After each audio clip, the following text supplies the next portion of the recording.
probably been 18 months, 2 years in the making. We went out to the manufacturers and essentially posed the challenge. You know, this is what we need. We need something fit for purpose for our business that's going to be able to do our job. We found the only way of doing that was working with the manufacturers to develop the vehicle we have behind us. We felt that going electric was the right decision for us because we felt that electric vehicles would provide the environmental benefits, they reduce our carbon footprint, be more modern, better drive. In a borough, we knew we'd be able to charge them.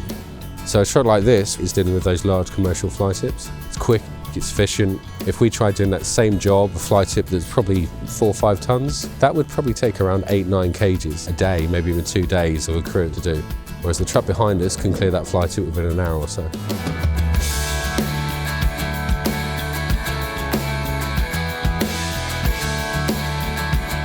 We want people to feel safe when they cycle in the borough, when they walk. So the low entry side of it is a key part of that. It can be a lot of stress for a driver, driving a large vehicle like this in an urban environment, narrow roads, not having full visibility of what's going on around them. So the fact that we have a low entry is a real boon for the driver. It's safer for the other road users. It's very good visibility, I can't say. We got a lot of cameras around it, and the low doors is quite good as well. It's definitely better. You can see the cyclists, you can see definitely much more with them folded doors, much better. So you've got to think about how you charge it before you get the vehicle in, especially when you could get a call at a moment's notice to deploy anybody and everybody to an emergency on the network.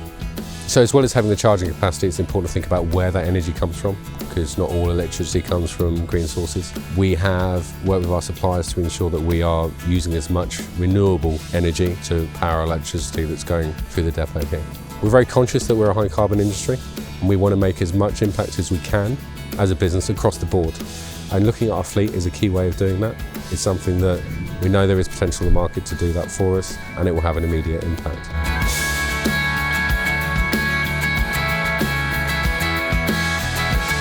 Been really well received by everybody.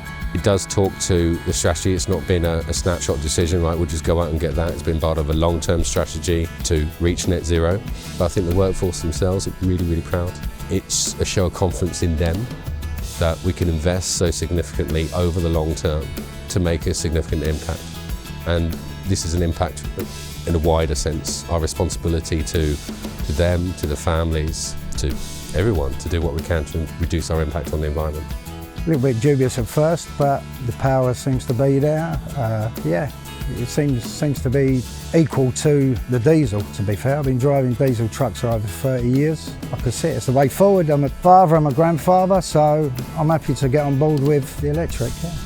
I think battery electric trucks will be key to our contribution to reducing our carbon footprint in Hounslow. I do think they will increasingly be more of a staple product as people see their older generations tire out. They will replace them with electric, especially as the market's providing more capable solutions for them. I think for any other businesses thinking about going electric, it's got to be part of a serious plan and strategy, because the workforce that you're employing need to know that you thought about that decision properly. Because for an operational business that has to be out there every day, you can't make short-term decisions. It's got to be fit for what you're trying to deliver.